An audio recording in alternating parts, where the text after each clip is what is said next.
अच्छा उस्मान साहब ये भी बताइए, ऊद का मैंने बताया कि जिस तरह ना सऊदिया से अगर देखें तो लोगों को मोहब्बत होने की वजह से, अकीदत की वजह से ऊद बड़े, कोई भी बाहर से कहेंगे मेरे लिए ऊद का तोहफा, और वो ला के इतर की सूरत में गिफ्ट भी करते हैं। जो ऊद है ना, वो अगर आपके पास है तो वो बताइए कि उसकी एक्सट्रैक्शन कहाँ से हो रही है ऊद की, और इसके अलावा उसकी इकसाम कौन कौन सी हैं? जी ये जो ऊद है बेसिकली जो आम परफ्यूम्स के अंदर भी इसका नाम रखा जाता है, और आम रूटीन में तकरीबन आप समझ लें कि 1 लाख से ज़ायद ऊद के नाम पे परफ्यूम्स हैं, अतर हैं।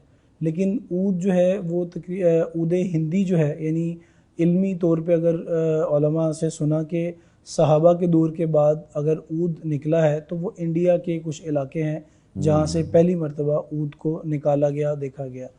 और अब ऊद जो है वो ज़्यादातर किन ममालिक में होता है, तो जैसे मलेशिया है, कंबोडिया है, थाईलैंड है, बर्मा है, और उसके बाद फिर वियतनाम है। वियतनाम का ऊद जो है बहुत मशहूर है, और वियतनाम, बर्मी ऊद, मलेशियन ऊद, ये सब करीब करीब हैं।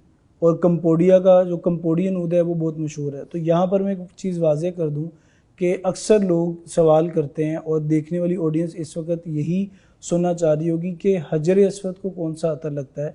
तो हजर अस्वद को मैं आज वाज़ेह कर दूं कि कंबोडियन ऊद लगता है, जो कंबोडिया मुल्क का होता है। कंबोडिया तो एक यानी शहर का एक नाम वाजे हो गया कि ये सिर्फ सऊदिया से नहीं निकल रहा, दुनिया के बेशतर ममालिक से इसको जो है वो हासिल किया जा रहा है। सऊदिया में तो सिर्फ लोग इसको परचेज करते हैं, वहाँ पर इस्तेमाल उनकी कसरत ज़्यादा है क्योंकि अरब है।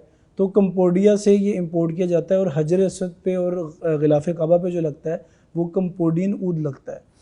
इसकी और एक्सट्रैक्शन जो है वो दरख्त की छाल से है, लकड़ी से है, किससे है? जी बिल्कुल, ये बेसिकली जो मेरे हाथ में लकड़ी है ये है ऊद हिंदी। इसके बारे में भी आपको बताऊंगा। और इसकी जो फार्मिंग है, जो इसकी प्लांटेशन है, वो तकरीबन इसका जो मेथड है वो एक ही है। इसका एक बाकायदा दरख्त होता है। अगर किसी बंदे ने मलेशिया में या कंबोडिया में अगर 100 दरख्त लगाए हुए हैं, वहाँ अक्सर घरों में जो है ना वो दरख्त है, तो अगर किसी ने 100 दरख्त लगाए हुए हैं तो उनमें से 3 या 4 या 10, मैक्सिमम 10 दरख्तों में से ऊद निकलता है। और यानी जिसको हम वाइल्ड ऊद कहते हैं। और ये वाइल्ड ऊद क्या होता है कि जो ऊद का दरख्त है उसको मिनिमम यानी कम से कम 6 साल लगते हैं मेच्योर होने में। 5 या 6 साल के बाद उसमें एक कीड़ा जो कुदरती तौर पे पैदा होता है, और वो जिस दरख्त के अंदर वो लगता है और वो जिस जगह से गुजर के जाता है, उस दरख्त की लकड़ी कि उस जगह में से जो ऊद निकलता है उसको कहते हैं हम वाइल्ड ऊद, जो सबसे ज़्यादा बिकता है।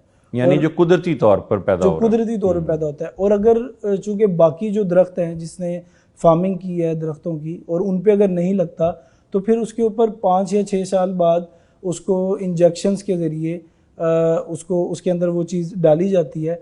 तो वो वाला ऊद भी ओरिजिनल होता है, लेकिन उसकी वो वाइल्ड नहीं होता।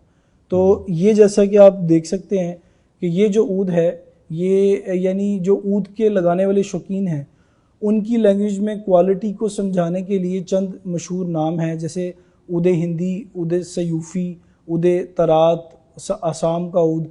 तो ये बेसिकली जैसे आपकी अगर फील्ड है किसी चीज़ की, अतर में शौकीन है आप, तो आप इन लफ्ज़ों के मकाम को जानते होंगे, और आपने कोई चीज़ हासिल करनी होगी तो वो आप ये नाम बोल कर दुकानदार से वो चीज़ आप ले सकते हैं, आपकी रिक्वायरमेंट पूरी हो सकती है। और ये जो ऊद है इसकी ऊद हिंदी, पहले जो मैंने बताया वो कंबोडियन ऊद के बारे में बताया।